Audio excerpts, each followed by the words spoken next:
Hello and welcome to SEC Basketball Predictions. I'm your host, Chris Lee, joined by Blake Lovell and Max Barr. Today, we are giving you insight on Kentucky's road trip to God's country of Nashville, where the Cats will face Vanderbilt in Memorial Gymnasium in what should be a fantastic atmosphere. A lot of fans of both teams in that gym. ESPN's got tickets as low as $118, which tells you a little bit about what we'll be looking at on Saturday in terms of excitement around this game. I think both teams' fan bases very excited. Two very offensive-oriented teams that struggle with some aspects of defense from time to time. But I think we will expect a fast-paced, high-scoring game, according to the analytics, also according to the eyeballs. Max Barr, start us off. What sticks out to you here in this matchup? What sticks out to me is how close this game is projected to be. A little bit surprised what the computers are spitting out here. KenPom has this as a 3-point win for Kentucky. Bart Torvik's even more bullish on Vandy. They've got Vandy only losing by 2, even closer to 1 actually when you round the numbers. So that just right away, before even looking at the matchup, when I logged on, I think it was last night to kind of get a feel for this matchup, I was like, holy smokes, this is going to be a one possession spread here. Yeah, I mean, look, Vanderbilt's coming off of a huge win at home against Tennessee, and when you see the magic of Memorial one time, it's going to be right there in the back of your head, wondering can they pull it off again, right? So I think that's what's interesting is, again, the last time they played in this gym, we saw what they did against Tennessee. Sure, they went and lost at Alabama by 16, but, we keep saying that they're kind of one of those teams that's working the formula so far. They're winning their home games, and, they lost one to Mississippi State, but then they went and got one. They already had one banked on the road at LSU, so it kind of evens out. So if they want to keep the trend going, trending towards the NCAA tournament, this is another one of those games that I guarantee you, again, the way Mark Byington has coached his team so far, there probably are some things they're identifying saying, hey, we feel really good about the opportunity to win this one, just based on what they can do offensively and maybe some of the things they feel like they can exploit defensively with Kentucky right now. So, yeah, I mean, like you said, Max, maybe a little surprising for some people to look at this number when it comes out. It may be a little lower than you think, but I think it's probably just a credit to what Vanderbilt has done this season, and it will probably not be an easy game for Kentucky. Let's start with the strength of Kentucky's offense. Kobe Brea is one of the best three-point shooters in the country, if not the best. Jackson Robinson has really been on a heater. He was getting a lot of preseason All-SEC love. Really started the year, the first couple of months, in, I guess, a shooting slump. Boy, he has busted out of that big time the last 3 games. And when those two guys get going, Max, I mean, Kentucky's a tough offensive team for a lot of reasons. Got pretty much 6 guys averaging double figures. But when Robinson and Brea are going at the same time, which I'm not really sure has happened. Brea's been, sick or hurt a couple of weeks ago. Memory fails me on that. But he's not been 100%. If both those guys are firing from 3 the way they can at the same time, Kentucky's got some issues on defense. We'll get to those later. But those two alone, along with Lamont Butler, they can almost outscore anybody. Oh, yeah. Yeah, and I'm glad you just brought up Lamont Butler there, because one angle to this is that Kentucky just had the week off. So now we're getting into the spots of where, okay, well, this team's had the midweek off. Remember last year, having the midweek off was almost guaranteed to win the next game you play, how successful the trend was of picking teams off the midweek. And one reason why I think it's very important in this specific scenario is Lamont Butler, when he played A&M 2 games ago, probably one of the best teams at forcing turnovers that they've played in a long time. Lamont has 6 turnovers. Well, then he responds against Alabama with 8 assists, only 1 turnover. Now with the whole week off, preparing for a Vandy team that's probably even better than A&M, if not just right there with them in terms of forcing turnovers. So I feel like the Kentucky guards are going to be entering this matchup with a heightened focus on taking care of the basketball.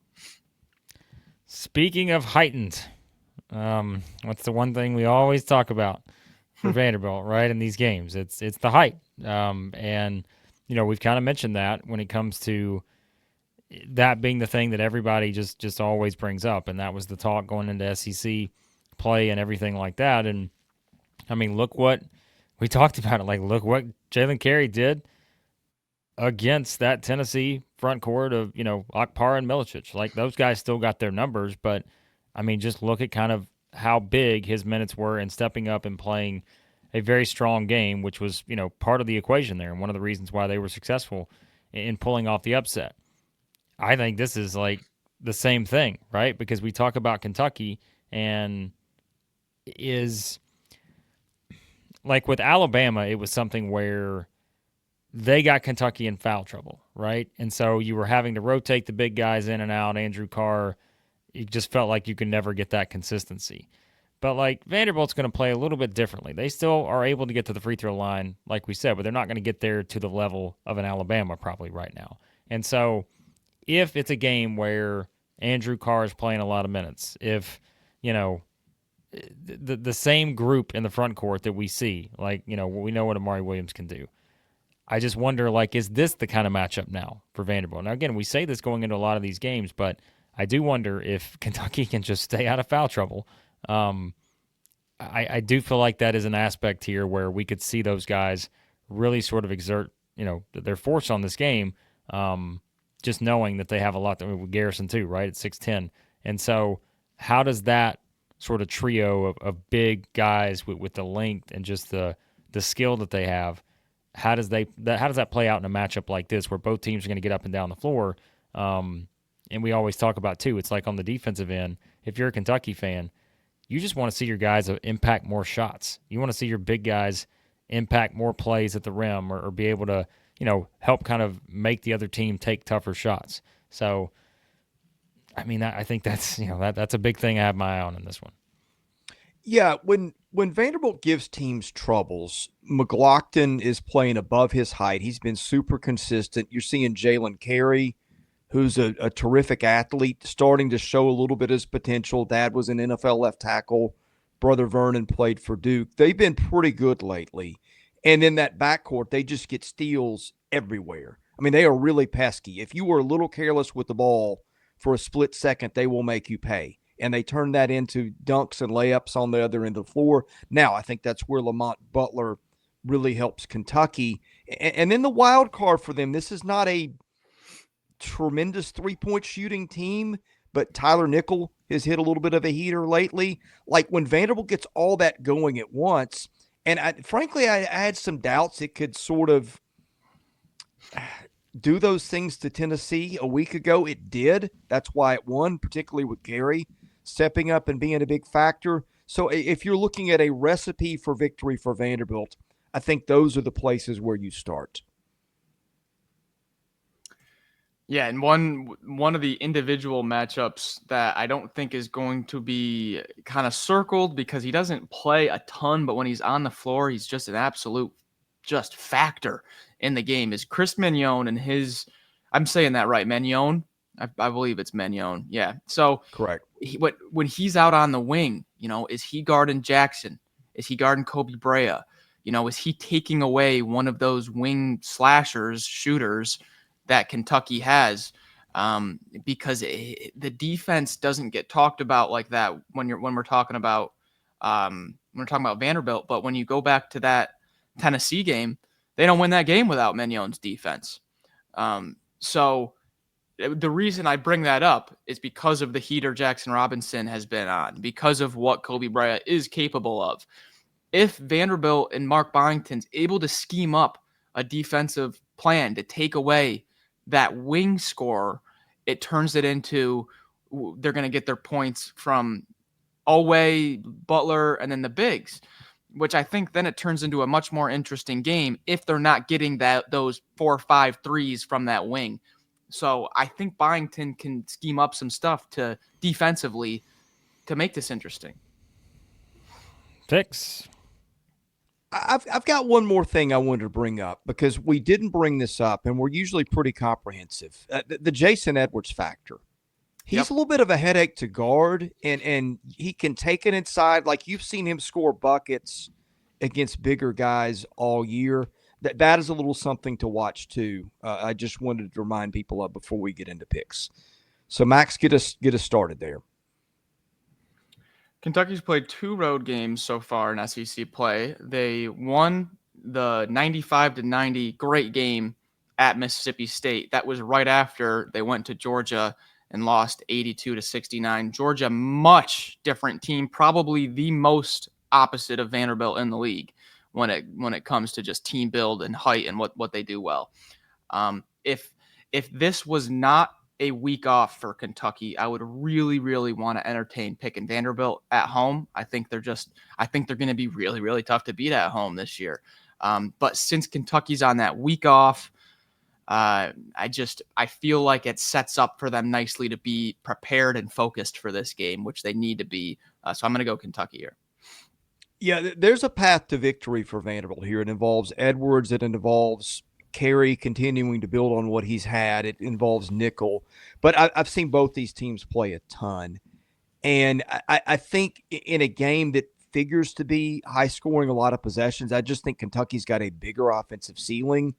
Vanderbilt doesn't get out and guard three-point shooters particularly well. And if you get Robinson and those guys going all at the same time, that's tough. That they're bigger guys too. They can shoot over defenders. I just think between he and Brea, to me, that's the deciding factor. Vanderbilt can win this game, might win this game. Didn't think Vanderbilt was going to beat Tennessee, but it did. Yep. But I just think stylistically, Kentucky's got that extra gear with the three-point shooting volume and efficiency. And I think if it turns into the kind of game I think it will, I think that's the difference in my mind.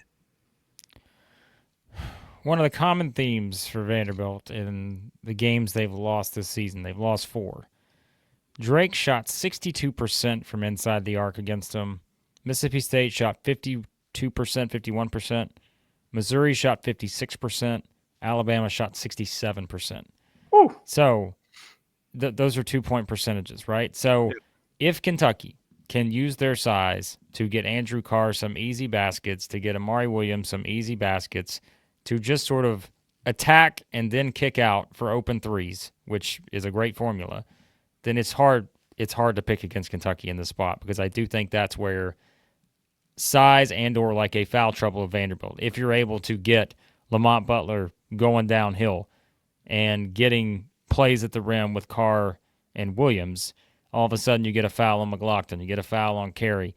That's going to change the game, I think, dramatically. But you know what? Like with Kentucky's defense, I can't say right now I'm completely confident that they're going to be able to just shut down what is a Vanderbilt offense and the way Mark Byington likes to play his. Like, they get out, they'll spread you out. I'm not saying it's the same as Alabama, but like there are some things where, guys are going to be spread out on the floor. You're going to get out in transition. So that's what I want to see from Kentucky, because this is a dangerous game if not. We've seen what they did against Tennessee. We all picked the Vols to beat Vanderbilt. We said there was going to be a lot of orange in the building. Well, now we're all picking Kentucky to beat Vanderbilt. There's going to be a lot of blue in the building. So what's going to be the separator? I think it's Kentucky's offense. I think that's the difference to me right now between Kentucky and Tennessee in terms of if we're comparing the two.